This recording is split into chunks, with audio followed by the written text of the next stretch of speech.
Hello, Miss Rona and Miss Jen. Welcome to our HUG Manila Tambay. For this afternoon, we're so happy to have you guys from St. Peter Life Plans. And since we are talking about St. Peter Life Plans, maybe you guys could tell us a little bit more about the business. Maybe Miss Rona could share? Thank you, Sam. Hi, everyone.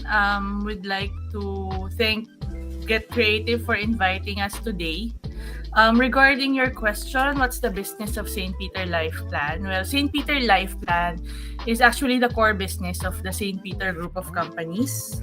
We provide security and peace of mind to every Filipino family through our pre-need memorial plans or life plans, as we call it. The company has been serving Filipino families for more than 50 years already. We are now on our second life as a corporation. And to adapt with the changing times, especially in terms of technology, we have just recently embarked on our digital transformation journey in St. Peter. So nice to hear from you, Miss Rana. And I didn't know that Saint Peter has been here with us for quite some time already. And since we are talking about time, I know that Saint Peter has been using Hubspot also, right? So how long have you guys been using Hubspot, and how has the experience been so far? Maybe Miss Jen can answer first. Yeah, thank you, Sam, for inviting us again. So, hello everyone. Well, we've been using HubSpot for almost 7 months. Within these 7 months, actually, with your help with the Get Creative, we've been really excited about using it, especially for all our campaigns, like on the marketing side. So we've been using it for our lead generation. So just in time last year when we had our Get Your Week, so all our campaigns and are posted with lead generation emails and forms, and it's all went. All the contacts that we receive were collected in the HubSpot, and then we were able to segment them. We were able to reach out through emails. So it's really been helpful, especially also when posting social media campaigns and social media posts. So it's been really helpful for marketing. How about you, Miss Rana? How has the experience been? The experience has been relatively smooth so far. Thank you to Get Creative for being always there to assist us whenever we encounter challenges or bumps along the way in using HubSpot. But so far, in terms of service, we like that it's very intuitive, HubSpot, and that you have available templates already for emails and for the workflow, so it's very easy to navigate, and we didn't have it didn't take us too long to learn the ways of HubSpot. So we were able to implement programs almost immediately.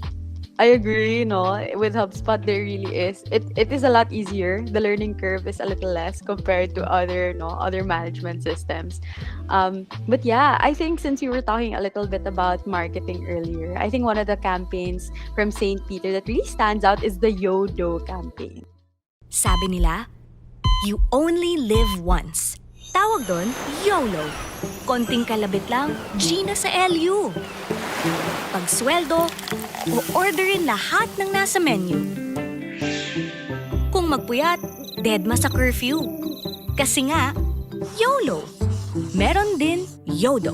You only die once. Kaya dapat paghandaan with St. Peter Life Plan and Chapels. Just go to online.stpeter.com.ph. Andyan na lahat ng kailangan mo.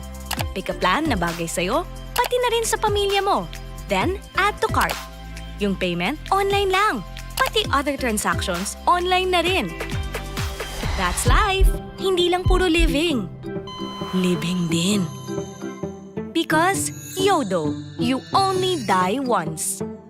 St. Peter Life Plan and Chapels. For more details, visit online.stpeter.com.ph now.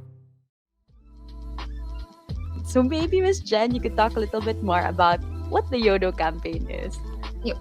I think YODO has been in words, naririnig na siya most of the time. But YODO was born out of our advocacy of promoting life, living life to the fullest, diba? So when you say YODO, you only die once.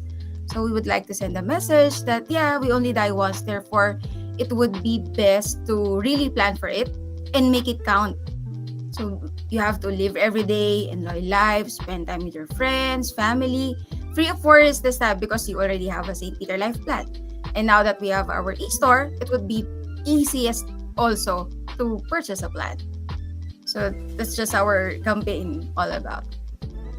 I agree. I think it's super unique kasi diba normally they say you only live once, but you don't really think about what happens no after or how to prepare for that. No, usually it's at the last last thing Last they minute. deal with. Oo, Actually, sobrang last minute. when it's happened na, diba, you really, meron na from one of the family, from a family member or relative, and now that's when usually Filipino realize na wala pala akong plano. Anong gagawin natin? And then hindi na pagplanuhan, diba? So we always, para tayong YOLO lang eh. So, parang, alis tayo bukas, punta tayo sa ganito. Pero pag may nangyaring not so nice, we're not prepared. Kaya maganda talaga, prepared tayong lahat.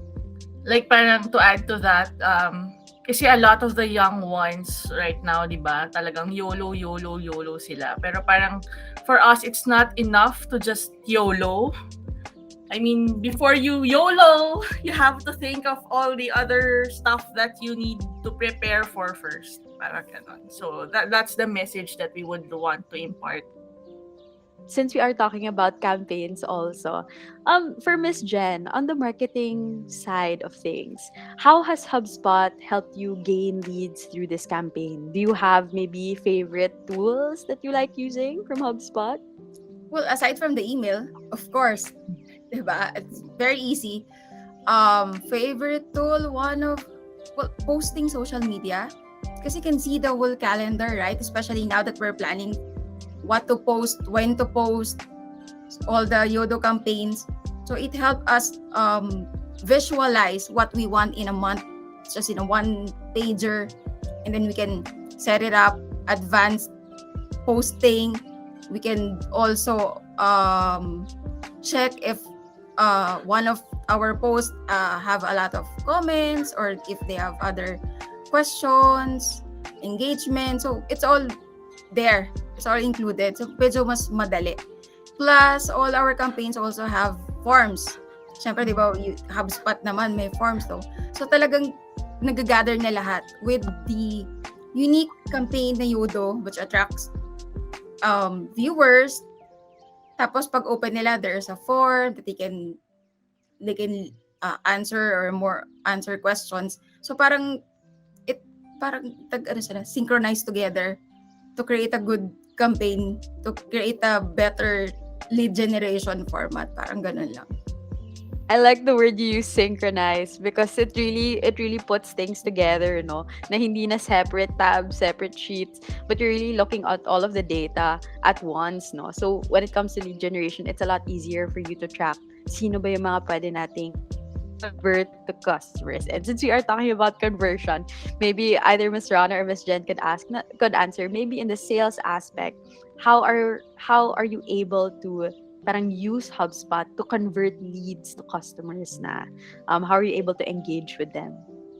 Okay, actually, with regard to conversion, this is something that we are actually still working on right now, no? Since medyo noob pa din naman kami, like 7 months of using HubSpot. So we are still just currently setting things up on HubSpot so that we are able to track conversions better. We've just recently started connecting our St. Peter e-store to HubSpot in developing all the workflows and the emails. And since we do not have also a Sales Hub Professional subscription, what takes most of our time is finding other ways to achieve our objectives without availing of the subscription yet, because we don't meet the requirements first of getting a Sales Hub Professional subscription yet. Kasi parang there's a minimum of 5 users and there's just gonna be 2 of us who's gonna be using it. So we're trying to find other ways to achieve our objectives, and perhaps once we are already successful in doing that, we can share it perhaps in another hug session. So maybe later on. But right now we're still it's a work in progress, Sam. I like that word also, work in progress. And I think that's a good thing about HubSpot. Parang you can choose muna which hubs you're ready for. And then you can prepare, give yourself time to prepare. And then once you're ready, you can go all in na.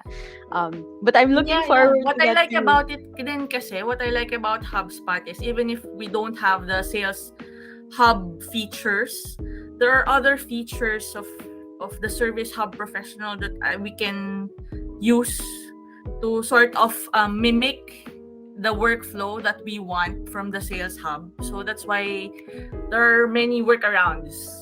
Yes, I like the workarounds too. And I think it's part of your creativity then, no? And you're finding ways to make things work for Saint Peter. But yeah, I look forward to that. I'm excited to hear about the e-store. I think as someone who does a lot of e-commerce, even for planning, no, for planning on the last day, it's really important also, and it makes things a lot easier for customers. But yun, since Miss Rona, we're also talking about service. Maybe we could talk a little bit more about that. How are you able to delight the customers that you already have now with HubSpot? Okay. In terms of using a ticketing platform, we're no longer news because we've used another platform back in 2013, no? But an improvement that we were able to implement when we switched to HubSpot was the feedback submissions. It enabled us to gauge our services better.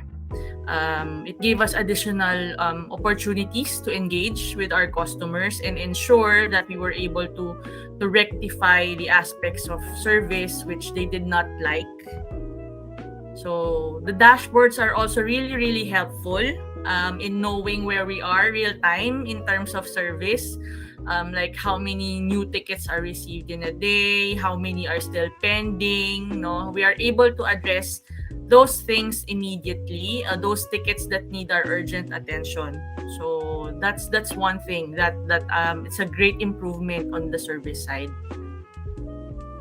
Yeah, I agree. Tracking, no? I think with HubSpot, in a sense, wala kang nadadrop na na ticket, or wala kang nadadrop na customer, because you're able to track all of them one by one. And then you can also see the progress kung are you working on the ticket na ba, or how many days has it been since the ticket was Yes. taken, and then how long does it take to close. So alam ko may mga data din for that, right? Yung time to close, and Yes, um yes. so it really helps improve yung service nyo, and Yeah. how The new efficient. addition, the SLAs are also helpful.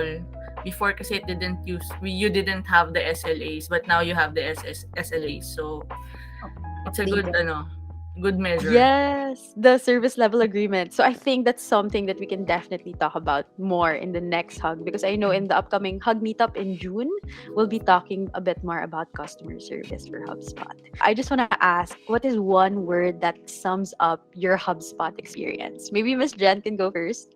Exciting. Kasi parang every day merong new knowledge. Rona and I, we always share na, oy, nakita mo ba to? Alam mo ba lang, pwede pala to? So even us, yung team ko, parang nakagawa ko ng ganitong workflow. Meron akong ganitong natuklasan. Parang exciting siya and then challenging at the same time. And very rewarding kapag nagawa mo. Diba? Ang saya lang. Tapos, sorry, singit ko lang, diba, sa emails. We do A/B testing. Tapos pag nakikita mo kung they have open emails, bakit? Parang nakakatuwa lang na everything is there. Kompleto na talaga.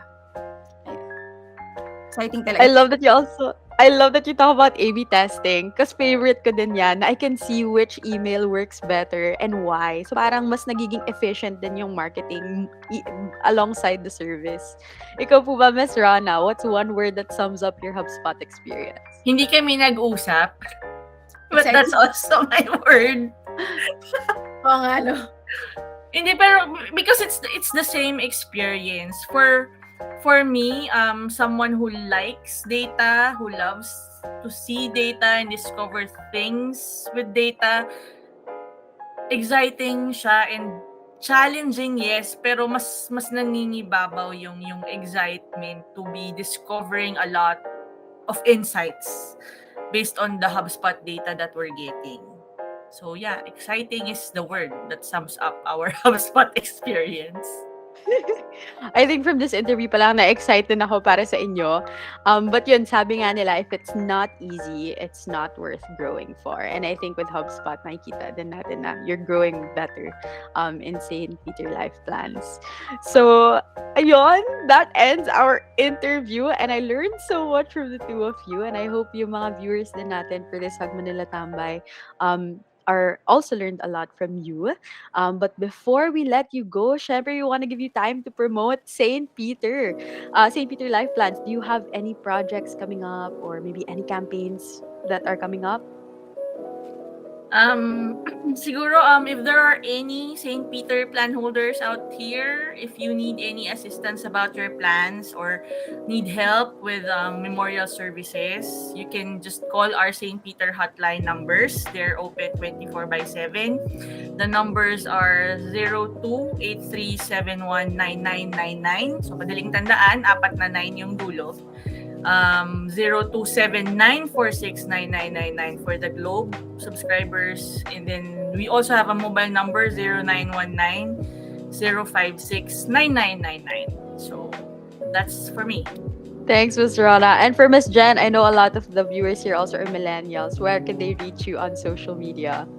Of course. So syempre, follow, like, and share pa namin yung St. Peter Life Plan and Chapel's Facebook page, Instagram, Twitter, and then YouTube. So sa YouTube, marami na kaming bagong video doon. They can learn how to register online sa e-store. They can learn how to purchase online sa e-store. Very interesting. Marami pa kaming pwedeng i-share na knowledge sa inyo about it. Thank you! All right, so that ends our interview proper with Miss Rona Gianchand and Miss Jennylyn Santos of St. Peter Life Plans. It was so nice seeing you guys, and we'll go back to our program proper. Bye. Thank you, Sam. Bye.